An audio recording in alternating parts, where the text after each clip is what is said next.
Welcome back to the Growth Colony podcast. I'm Alex Hipwell with X-Growth. Today, we're trying something different. We've got a whole heap of B2B questions coming in for us, and we've decided to try and start answering some of them on the podcast. So let me know if this is something that you want to hear more of. You can email me at alexander@growthcolony.org. And if you've got a question, feel free to send that over to me as well. So please let me know if this is something you got value out of and you enjoy. And if you found you got a heap of value out of it, please consider giving us a rating and a review on Apple Podcasts as we get started. It will really help us boost our reach. Thanks so much as always. Let's get right into it. Shahin, how are you going today? I'm all right, man. How are you? I'm pretty good. Alex, did you know today is day 50 of the quarantine? Wow. How are you feeling? But I'm feeling all right. You know, it's a beautiful day.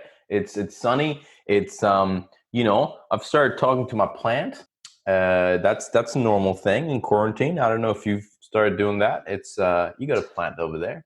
I've got a lot of plants in here keeping me company. I haven't started talking to them quite yet, but I have been possibly talking to Siri a little bit more than I should have been this morning. Me and Siri go way back, man. We and Siri are just, but no, I've started talking to, he has a name now. His name is Sten. So me and Sten, we sit in this room for quite some hours. But yeah, we're all good, man. So I've got a list of questions to get through today. Okay. And let's see if we can get some really good answers. Shoot away. Let's do it fast. All right. First one. This is from Mary in Perth. Yeah. Yep. If revenue marketing objectives clash with sales, how do you handle margins? As sales reps might cut price for customers to increase revenue. Okay, revenue marketing is not supposed to clash with sales. I mean, that's the whole point of it when you're talking about revenue marketing. So that's if revenue marketing is clashing with sales, then that's just you're not doing it right. So that's on that point. The part about sales cutting margins, giving discounts and stuff, that's an operational question. That's not something that marketing necessarily needs to be worried about. Yes, marketing does work around pricing. But if from an operational perspective, it makes sense for sales to give discounts, then that's not a marketing question. And also that decision is super down the funnel, that where marketing's impact is it's not that it doesn't exist, but it's minimal. So, when somebody's there and they're negotiating on price, marketing's role in that situation is not heavy. So I would not worry about sales giving discounts. The whole concept of giving discounts is a different story, whether it's good or bad. But it's not something on marketing's plate to be worried about. Next question. All right. This one is from Sandeep from St. Kilda. How do you choose between measurable mediums, for example, a website, and not so measurable mediums like a billboard? I think every organization has to have an understanding that there is work, there is money that is going to go into brand, and there's money that is going to go into ROI kind of positive work, right? And this obsession of, hey, everything that we do has to be measurable, everything that we do, we have to connect it to ROI is flawed, because there are things that you can't do. Yeah, there's tons of attribution models and attribution systems, and they're super fancy and all that stuff, but still they don't work very well. There are going to be things that you have to do that are not necessarily, you can't just say, hey, we did this and therefore this is the money that came in. There are going to be in the brand bucket. And it's still very important. It's not that, you go and say, hey, it's in the brand bucket, therefore we shouldn't do it. So that's the way that I would answer that question, that it's okay that there are certain things that are not measurable. If you can have it measurable, yeah, make sure you measure it. But there are going to be certain things that are going to go in your brand bucket, and you got to do it. You have to do that brand work. And then there are certain things that are going to be measurables, and you gotta have a close eye on. those conversion points and making sure that happens. So make sure you separate those two. Marketing happens in both of those. It's not just one bucket. Next question. All right. This one is from Vincent in Elwood. What's a suitable timeline to change current revenue matrix if it's not working? Okay. That's really dependent on the several things in the business, right? So it's dependent on the your sales cycle, right? So if your sales cycle is 12 months, you can't go and start changing things in month 2. That's the worst thing that you can do, right?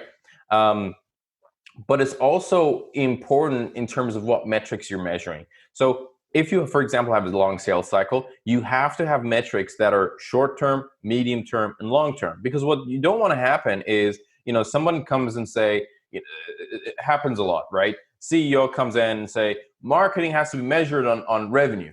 Fantastic, okay? So but how long does it take for revenue to materialize? Oh, our sales cycle is 12 months. Okay, so we're going to do all this stuff for 12 months, and at the end, we're going to see if we did it right or wrong, right? You're not allowed to say anything to us because it's going to take 12 months. So that's a wrong way of approaching it. So you have to have short-term, medium-term, and long-term metrics in order to keep track and see whether you're going well or not. So you have to define those for your business. You got to say, these are some of our short-term metrics, right? These are some of the medium-term, like, for example, meeting generation and conversations and movement in the pipeline. These are some medium terms, and some of the long terms are around revenue, right? Some of the earlier, like, short-term metrics could be intent data, site visit, engagement with content. Might be a little bit fluffier, but still it's in the right track. You're measuring the right thing. So the most important thing is to break down your sales cycle and have metrics for every stage. Don't just measure one thing for the whole cycle. Next question. All right, let's go one more question for today. Yes. And this one's quite a loaded one. It's from Shahin in Sydney. How to plan a B2B marketing strategy during coronavirus? Okay. All right. So this one's not going to be a quick one. But I get maybe it could. I think it's important to put yourself into two buckets, right? Whether the service and what you're providing right now is relevant today, whether it's not, right? It's not super relevant. If it's relevant, what I would say is just make sure you're talking about the challenges that are today. Don't sound tone deaf, but you're fine to go and pitch people and have aggressive CTAs, right? That's fine, because what you're offering is needed in the market. And that's why you're seeing stock prices for companies like Citrix are going through the roof. Slack is going, I'm actually not sure about Slack, but DocuSign and all these companies that are relevant right now, they're doing really well. So if your product is relevant, I would say go ahead and tweak your messaging that it is clear that it is around what we're experiencing right now, but continue going. And I'm guessing the person who asked this question is probably not in that bucket, and they're in bucket number 2, where, hey, I'm offering something that is not super relevant right now, and what do I do? How should I go about it? The best way that I would say you should think about it is to take if you have all your CTAs across your digital footprints and also physical footprints, right? I would take your CTAs one level higher in the funnel. Okay, so if you have a buy now CTA, take it up to have a chat to us. If you have a chat to us CTA, take it up to read this piece of white paper, attend this webinar. So move it higher in the awareness funnel. So if you think about the awareness funnel as someone who's not aware of you, someone who's problem aware, someone who's solution aware, someone who's product aware, and someone who's in consideration and looking at buying, right? If you look at that funnel, I would take it one step higher, because right now that sentiment is not there to buy things. And sometimes if it's an irrelevant product that you're pushing, what it could do is it could backfire. People will be like, "What are you talking about? I'm dealing with my trying to keep my staff and trying to sell me stuff that are not relevant." So that's how I would think about it. I also would say that think of your marketing more in these times. Think of it more as education and entertainment, right? So those two can educate and entertain.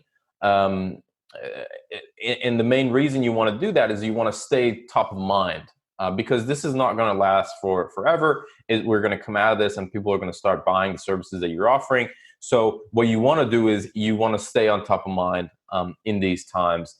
And when this goes away, you're in a much better position to sell. So that's what I would say.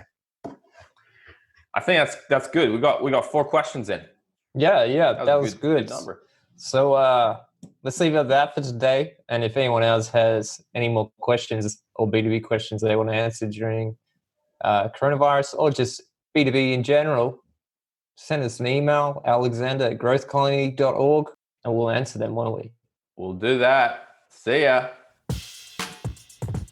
Thanks so much for joining us on this episode. If you enjoyed it, we'd love it if you rate and review it on Apple Podcasts or your platform of choice. And for more B2B growth content, check out our website, growthcolony.org.